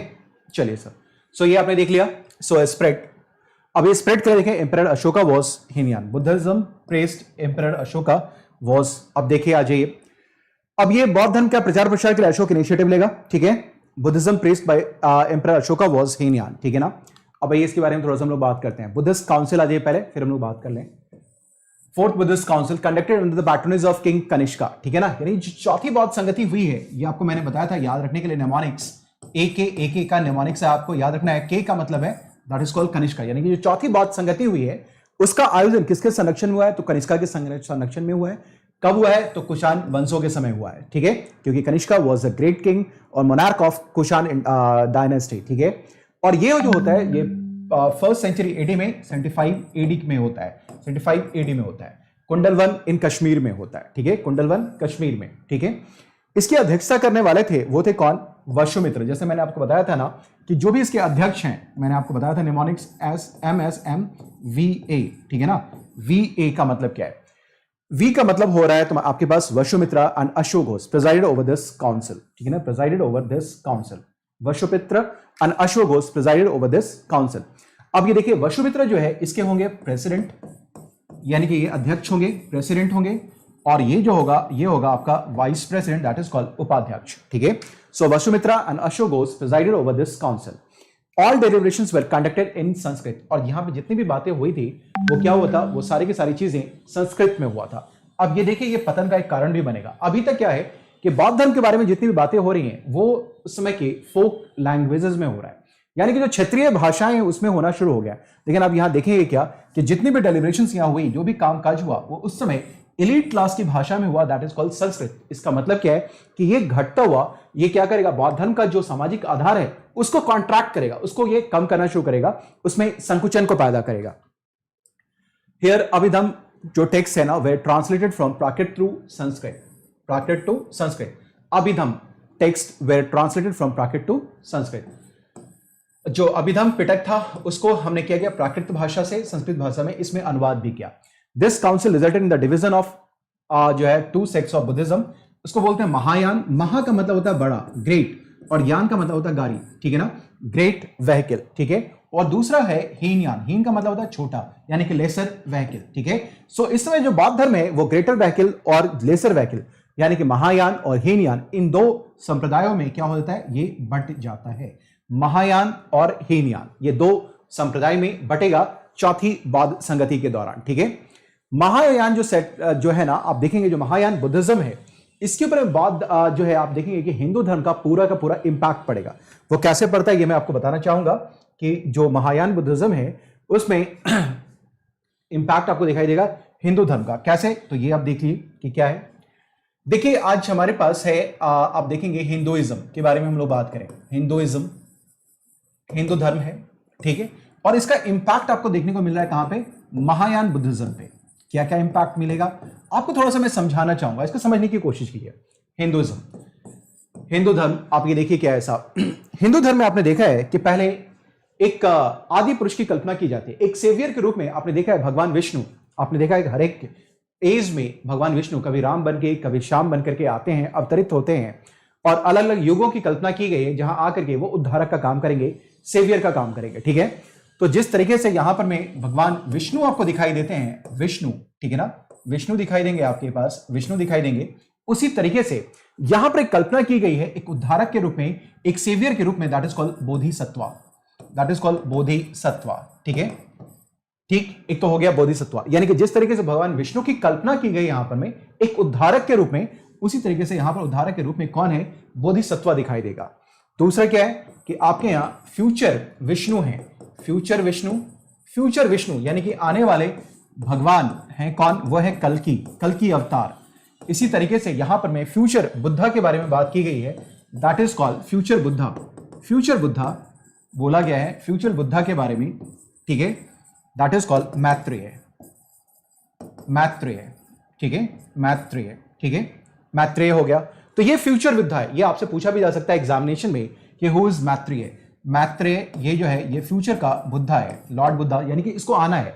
ये किसके लिए आना है, ये आपके उद्धार के लिए आना है। He is one of the bodhisattvas, he will come, he will come, he will take the incarnation, ठीक है ना, ये अवतार लेगा, अवतरित होगा, किसके लिए, आप सभी के कल्याण के लिए, कल्याणार्थ वो यहां पे आएगा, मैत्रेय, ठीक है। थर्ड आप देखेंगे कि जिस तरीके से आपके यहां रिचुअल्स होने लगा हिंदू धर्म के अंदर, रिचुअल्स होते हैं, यहां भी रिचुअल्स स्टार्ट हो जाएगा, यहां भी रिचुअल्स यानी पूजा पाठ आदि जो चीजें हैं वहां पर आपको देखनी शुरू हो जाएंगी, ठीक है। चौथी बात आप देखेंगे क्या, यहां पर मूर्ति पूजा दिखाई देती है हिंदू धर्म के अंदर, आइडल वर्शिप होता है, आइडल वर्शिप होगा। यहां भी आप देखेंगे क्या, यहां पर भी आपके पास मूर्ति पूजा शुरू हो जाती है, आइडल वर्शिप हो जाएगा, ठीक है, एटसेट्रा। मैं ज्यादा भी बात नहीं करूंगा, इतनी चीजें। इसका मतलब क्या है कि जो महायान बुद्धिज्म है उसमें आप हिंदू धर्म के बहुत सारे फीचर को देख सकते हैं, क्योंकि हिंदू धर्म जिसके उस समय वैदिक धर्म हुआ करता था, इसकी प्रतिक्रिया के फलस्वरूप ही बौद्ध धर्म की उत्पत्ति होती है। लेकिन आगे चल करके आता है, जब हम आते हैं तो देखते क्या है कि बौद्ध धर्म जो है खुद वो हिंदू धर्म से प्रभावित होना शुरू हो गया, बौद्ध धर्म से प्रभावित होना शुरू हो गया, ठीक है ना, महायानिज्म, ठीक है, ये उससे क्या हो जाएगा, प्रभावित हो जाएगा बौद्ध धर्म से भी, ठीक है। तो इसलिए हम देखेंगे कि यहां पर में वो सारी चीजें आपको दिखेंगी जो आप हिंदू धर्म में देख पाते हैं, ठीक है। मैं उम्मीद करता हूं इतनी बातों को सभी लोग समझ पा रहे हैं। Is it clear sirs and ma'ams, is it clear और नॉट, फटाफट मुझे प्लीज बताइए, इज इट क्लियर। तो यही बात यहां आपके पास लिखी गई है कि महायान जो बौद्ध धर्म है, महायान बुद्धिज्म सेक्ट है, वो मूर्ति पूजा में विश्वास रख रहा है, रिचुअल्स में विश्वास रख रहा है, बोधिसत्व में विश्वास रख रहा है, और इसका सीधा इंपैक्ट अब आप देख पा रहे होंगे। They regarded the Buddha as God, उन्होंने ईश्वर की कल्पना करनी शुरू कर दी। बौद्ध धर्म में बुद्ध को एक ईश्वर माना जाने लगा। Buddha was supposed to be a god. Hinayana continued the original teachings, जबकि जो हीनयान है वो ओरिजिनल टीचिंग्स में बिलीव रखेगा। On practices of Buddha, they adhere to the scriptures written in Pali, while the Mahayana includes Sanskrit scriptures as well, ठीक है ना। और आप देखेंगे कि यानी कि जो आर्यों की भाषा थी, संस्कृत थी, उसी भाषा को जो है सो क्या करेगा, महायान बौद्ध धर्म स्वीकार करेगा, जबकि जो हीनयान है, जो लेसर वैकिल है, वो क्या करेगा, महात्मा बुद्ध के ओरिजिनल फिलॉसफी में विश्वास रखेगा, उनके जो रीजनल लैंग्वेजेस हैं, जो फोक लैंग्वेजेस हैं, उसमें उनके प्रवचन को देना जारी रखेगा, उनको कंटिन्यू रखेगा, ठीक है। सो चलिए, ये आपने देखा कि दो चीजें इंपॉर्टेंट हैं जो आपने देख लिया, समझ लिया। अदर फैक्ट्स है, एक लिटरेचर है और जातक, जिसके बारे में बता रहा था, वो है जातक, जो कि महात्मा बुद्ध के प्रीवियस जो भी लाइफ है उनके बारे में स्टोरीज हैं, प्रीवियस लाइफ ऑफ बुद्धा, यानी कि वो कहानियां हैं जो महात्मा बुद्ध के पूर्व जन्म से संबंधित हैं। ये जो लिटरेरी टेक्स्ट है ना, कॉल्ड जातक्स, इसमें 500 से ज्यादा कहानियां लिखी गई, मोर देन 500 टेल्स हैं, and constitutes the 10th book of 15 text written in ancient Indic language of Pali that comprise the Khuddaka Nikaya of the Sutta पिटक। इसका मतलब जो आपके पास जो जातक है, इसका संबंध खुद्दक निकाय है, इससे है, जो कि सूत पिटक का एक कलेक्शन है, खुद्दक निकाय। आपको याद होगा कि सूत पिटक के 5 कलेक्शन थे, जिसको हम लोग निकाय बोलते हैं, उनमें से खुद्दक निकाय, और खुद्दक निकाय से इसका संबंध है, इसका किसका, जातक का, ठीक है। चलिए आ जाइए आगे हम लोग बात करें। कुछ छोटी छोटी बातें हैं जो आपको ध्यान में रखनी होंगी महात्मा बुद्ध के बारे में। बुद्धास का बर्थ क्या है। अब देखिए कि महात्मा बुद्ध की जो लाइफ की एक्टिविटी है, इसको कई जो सिंबल्स हैं, इससे इसको रिप्रेजेंट किया जाता है। जैसे बुद्धा का जो बर्थ है वो है लोटस एंड बुल, ठीक है। दूसरा आप देखेंगे जो ग्रेट डिपार्चर है, महाभिनिष्क्रमण, उसको बताया हॉर्स से। जो इनको ज्ञान की प्राप्ति हुई वो है बोधि ट्री से, ठीक है। जो पहला उपदेश दिया इनको है चक्र से। निर्वाणा जो है उसे फुटप्रिंट से। और आप देखेंगे जो इनका डेथ है उसको रिप्रेजेंट करता है, दैट इज कॉल्ड स्तूपा, स्तूप को। यानी कि सिंबल का भी कई चीज का इंपॉर्टेंस है बुद्धिज्म के अंतर्गत। आपसे सीधा एग्जाम में सवाल पूछ सकता है कि स्तूपा जो है सिग्निफाई क्या करता है, महात्मा बुद्ध के कौन से लाइफ के इवेंट को वो क्या करता है, एक्सप्रेस करता है, दैट इज योर डेथ। जो फुटप्रिंट है निर्वाण, व्हील क्या है, फर्स्ट सर्मन, बोधि ट्री है एनलाइटनमेंट, ग्रेट डिपार्चर है हॉर्स, एंड बुद्धास बर्थ है लोटस एंड बुल। तो ये सारी चीजें जिसको आपको ध्यान में रखना होगा। Is it clear sirs and ma'ams? फटाफट मुझे प्लीज एक बार बता दीजिए, ठीक है। चलिए ओके, चलिए आ जाइए। अब आइए नोट। अब एक चीज और ध्यान लें, बहुत इंपॉर्टेंट नोट है आपके लिए, ठीक है, बहुत इंपॉर्टेंट नोट है। इसके बारे में कभी भी खुल के बात करेंगे, लेकिन अभी बात आप यहां इतनी समझ लीजिए कि जो बुद्धिज्म है, जो बौद्ध धर्म है, इसमें ईश्वर की कल्पना नहीं की गई है शुरुआती दौर में। लेकिन आपने देखा कि महायान बौद्ध धर्म में महात्मा बुद्ध को क्या बना दिया गया है, ईश्वर बना दिया गया, ईश्वर के रूप में कल्पना की गई। लेकिन मूल रूप से जो बौद्ध धर्म है, जो मूल बौद्ध धर्म है, उसका सरोकार ईश्वर में नहीं है, उसका विश्वास ईश्वर में नहीं है, और ना ही आत्मा में है। आत्मा में, यानी कि बौद्ध धर्म में ना तो ईश्वर की कल्पना की गई है, ना आत्मा की कल्पना की गई है, यानी कि ये अनिश्वरवादी है, ठीक है, अनात्मवादी है। लेकिन ये बर्थ में बिलीव रखता है, रिबर्थ में बिलीव रखता है, क्योंकि बिलीव है, इसमें बोला गया कि वर्चूज का ट्रांसफर हो रहा है, ठीक है ना। आप जिस तरीके से एक कैंडल देखते हैं, इस कैंडल की ये लॉ है, जो रोशनी आपको दिखाई दे रही है ना, इससे क्या होता है, इसका क्या हो रहा है, माइग्रेशन हो रहा है, ठीक है ना, ये इनका ट्रांसमिशन होता जा रहा है। So it's something like, so it's a transfer of virtues, जो क्या करता है, आपको रिवर्थ को जन्म देता है, पुनर्जन्म के बारे में ये बात करता है। So it's the transfer of what, virtues, that's why it believe in रिवर्थ, पुनर्जन्म में विश्वास करता है, लेकिन ईश्वर में और आत्मा में विश्वास नहीं करता, ठीक है sirs and ma'ams, is it clear? और ये बहुत इंपॉर्टेंट बात है, इसको भी प्लीज याद रखिए, ठीक है।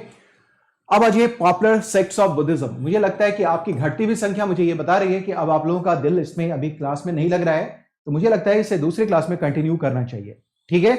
क्या आप कह रहे हैं? Is it okay sirs?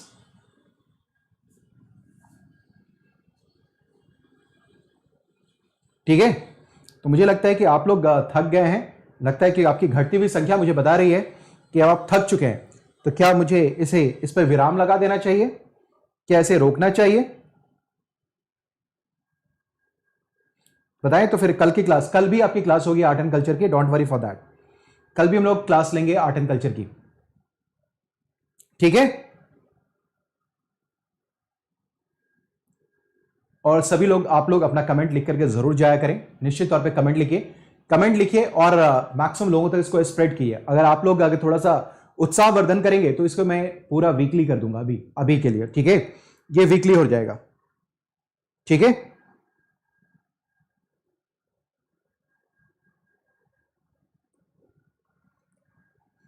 चलिए हाँ जाइए, कोई बात नहीं, आप लोगों की संख्या घट गई है काफी, मतलब कि आप लोग बढ़ा नहीं रहे हैं, कोशिश कीजिए कि कल बढ़े लोग। एंड उसके बाद फिर हम लोग भी बात करते हैं। और अभी हम लोग बात करने वाले हैं अपना जूनियर बीट की क्लास, 5:30 बजे से या 6:30 बजे से अपनी जूनियर बीट की क्लास भी होने वाली है। तो आप लोग उस क्लास को भी ज्वाइन कर लीजिए, ठीक है ना, अनअकैडमी के ऐप पे। और आपकी जो घटती हुई संख्या है वो भी मुझे बता रही है, ठीक है।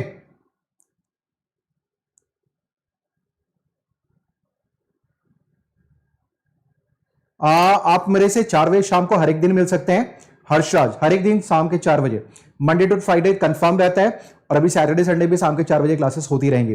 फिर रात के 9 बजे भी अपनी क्लास है। और अभी अनअकैडमी के ऐप पर आप लोग मुझे अनअकैडमी के ऐप पे फॉलो कर लीजिए, वहां अभी अपनी क्लास जूनियर बीट की होने वाली है, जिसमें हम लोग पॉलिटी के किस किताब के बारे में डिस्कस करने वाले हैं। तो डीडी बसु, सुभाष कश्यप एंड उसके एम लक्ष्मीकांत सर एंड उसके बाद पीएम बख्शी सर की किताब और जो है सो पांडे सर की किताब को भी करेंगे, ठीक है। तो सभी लोग आइए, हम लोग मिलते हैं वहां, फिर बात करते हैं, ठीक है ना। अभी 6:30, एक बार चले जाइए आप मेरे प्रोफाइल पे, वहां आपको सारी क्लासेस की टाइमिंग दिख जाएंगी, ठीक है ना। और आपको जैसे पहले पता चलता था, वहां भी आपको पता चल जाएगी कि क्लासेस मेरी कब कब हो रही हैं, ठीक है। ओके, तो चलिए मिलते हैं फिर कल में, फिर से 4 बजे मिलेंगे आर्ट एंड कल्चर के लिए। लेकिन मैं उम्मीद करता हूं तब तक आप कई लोगों तक स्प्रेड बात को करवा चुके होंगे कि अपनी कला और संस्कृति की क्लास भी हो रही है, जिसमें से कई लोग डिमांड भी कर रहे थे। तो जो लोग आना चाहते हैं प्लीज इन्वाइट देम ऑल, ठीक है। चलिए आज की क्लास यही रखते हैं, मिलते हैं फिर अगले क्लास में। Till then bye bye, take care everyone, with lots of love and blessings, enjoy your day, bye, take care.